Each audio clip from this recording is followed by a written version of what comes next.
Imagine yourself about 30,000 years ago. You are sitting crouched by the edge of a lake. The water is ice cold, the kind of cold that makes your teeth ache. You look down at your own reflection rippling on the surface of the water. There it is. Your face is covered in hair from top to bottom. It is thick, matted, and tangled with the remnants of yesterday's dinner. There are probably living things crawling inside it, too. You have no mirror, no bathroom, and certainly no five-bladed little plastic razor with an aloe vera strip. But still, somehow you want to get rid of it. This is the story of how ancient humans shaved. And no, it doesn't start with steel. It doesn't start with Gillette. It doesn't begin with a barber, a bathroom, or even any metal at all. It starts with a seashell, and the deeper you dive into this, the stranger it gets. Because the urge to remove hair from our own faces and bodies might be one of the oldest grooming instincts of our species. Older than agriculture, older than cities, probably even older than language as we know it. But why? Think about it. You are living in the Ice Age. You spend half the year in freezing cold. On paper, a beard is free insulation, a built-in scarf you never have to take off. Yet all over the ancient world, archaeologists keep finding evidence of humans dedicating real time and effort to getting rid of their facial and body hair. This is the riddle. Removing hair in a freezing world is not the most logical move. It is almost an act of rebellion. So, what drove them to do it? To understand the shell, we first must understand the sharp edge. Before humans could shave anything, they needed something sharp. And our ancestors' obsession with sharpness is hard to overstate. For roughly 3 million years, the central technology of the human story was not the wheel, nor was it fire. It was the blade. These were cutting tools, stone flakes chipped off from a core, sharp enough to cut hide, sinew, and meat. Among these stones, one was truly extraordinary: obsidian, or volcanic glass. When obsidian breaks, it fractures along a curved line in a pattern called a conchoidal fracture. The resulting edge is incredibly thin, sometimes just a few nanometers thick. To put this in perspective, it is sharper than modern surgical steel. This is not an ancient exaggeration, it is a measurable scientific fact. Some modern surgeons have actually used obsidian scalpels in specialized surgeries because the cut is so clean that it heals with less scarring. Ancient humans didn't know what a nanometer was, but they knew with their own hands that certain stones could slice through skin like it was nothing. And a tool that's sharp doesn't just butcher an animal, it can cleanly sweep hair off a face. So option number 1, stone, flint, obsidian, and chert fashioned into razors. We have the archaeological evidence to prove it. Across Europe, Africa, and Asia, archaeologists have found thin, meticulously crafted stone flakes showing the exact wear patterns you would expect from scraping skin. Some Neolithic flint blades are so delicate and precisely shaped they almost look decorative. But they weren't. They were working tools. And here's the part most people never think about. A flint razor is technically still sharp today. In theory, someone could pick one up 10,000 years after it was last used and cut you with it. The edge doesn't dull just because the civilization that made it vanished. While stone is half the story, alongside flint and obsidian, we have the shell. And this is where things get incredibly clever. Imagine the coastlines of the ancient world. Humans loved the shore. Shellfish were one of the great early superfoods, easy to harvest, packed with protein and fat, and requiring no dangerous hunting.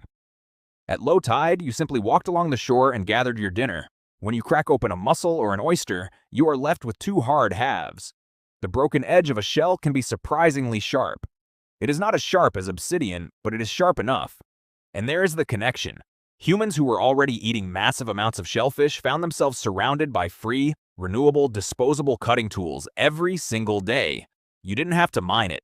You didn't have to spend an hour napping it. You ate your lunch and your razor came with the meal. But the real surprise is how these shells were used. They weren't just scrapers, they were used as tweezers. By pressing two shell halves together, they could grip individual hairs and pluck them out by the root. This links us directly to the present. When you look at the metal tweezers in your modern bathroom drawer, you are looking at a function ancient humans solved with a mussel shell. The principle is identical. Two opposing edges, pinching and pulling. We just swapped the shell for steel. Why did they go to all this trouble? Why endure the pain of scraping a shell across freezing skin by a lake? Let's take this question seriously because the answers reveal something profound about what it means to be human. 1. The battle against parasites. The first answer is brutally practical. Parasites. A thick beard and dense body hair are paradise for lice, fleas, mites, and ticks. In a world without soap, hot showers, or insect repellent, hair is prime real estate for biting, disease-carrying pests that make your life miserable. Shaving your hair meant destroying their home. This was no trivial matter.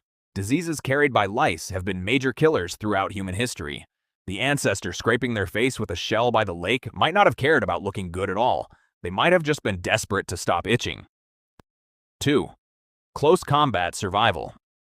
The second answer relates to combat, a theme that appears repeatedly in the ancient world. A beard is a handle. In close-quarter combat, a handful of beard is a grip an enemy can use to pull your head exactly where they want it, usually towards something sharp. There's a famous story about Alexander the Great ordering his soldiers to shave before battle for this exact reason, so the enemy couldn't grab them by their beards. Whether or not this specific order happened exactly as the legend says, the logic behind it is ancient and real. A clean face means one less thing for someone to grab when they are trying to kill you. 3. Identity, status, and belonging.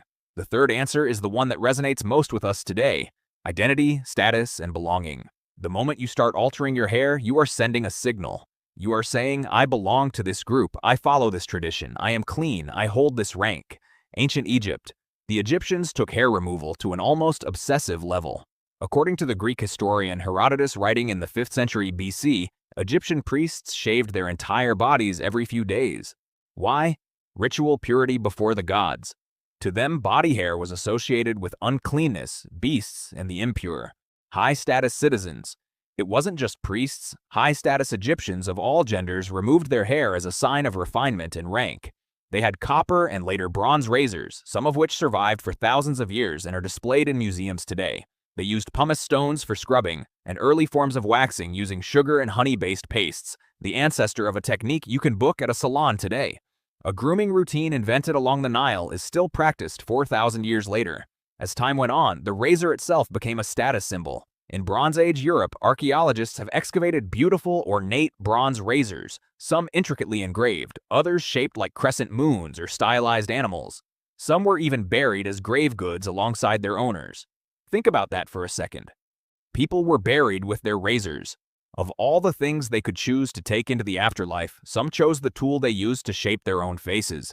This wasn't a disposable item, it was physical identity. In 1991, 2 hikers in the Alps on the Austrian-Italian border found a body emerging from the melting ice.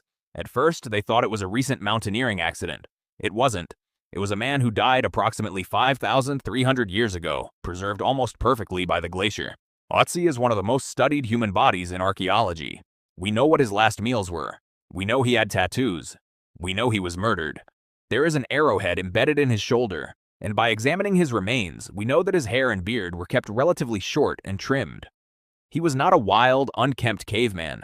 He was a well-groomed Copper Age man who managed his hair up in the mountains 5,000 years ago using Copper Age tools. When we look back, we see stone razors, shell scrapers, shell tweezers, copper blades, bronze knives, sugar waxes, ritual shaving, combat shaving, and status razors buried with the dead. They all point to the same fascinating truth.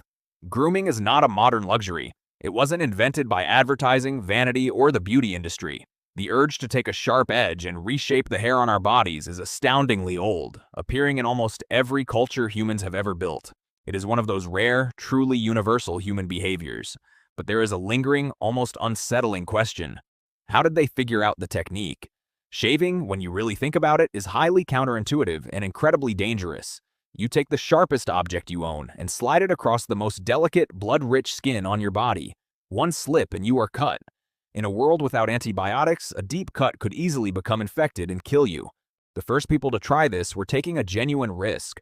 They staked their skin, and sometimes their lives, on the idea that a smooth face was worth it. This shows just how powerful the drive was.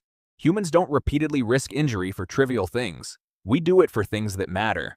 Food, safety, belonging, and finding a mate. Shaving somehow connected to all of these. A clean face could mean you were healthier, free of parasites, and a more attractive partner. It could mean you belonged to a tribe, followed its customs, and earned its protection. It could show you had rank, commanded respect, and were someone of importance. All of this was encoded in the simple act of scraping hair off your skin with a shell.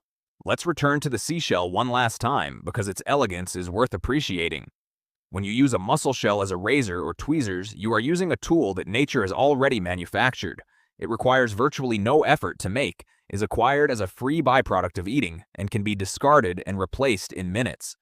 From a pure engineering standpoint, it is a brilliant solution. We tend to imagine ancient humans as crude, clumsy beings barely scraping by. But the person who looked at the trash left over from their dinner and saw a grooming kit was not crude. They possessed a resourcefulness that would impress any modern designer. Zero waste, zero cost, completely renewable. We built massive global industries just to mimic what they did with beach garbage. There is one final layer to this. The act of shaving may have changed how we look at faces altogether. For our deepest ancestors, a face was framed and largely hidden by hair.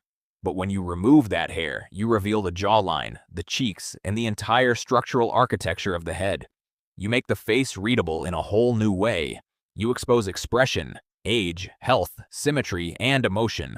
Some researchers studying human evolution and social signaling argue that grooming behaviors, including hair removal, are deeply tied to how primates bond and communicate.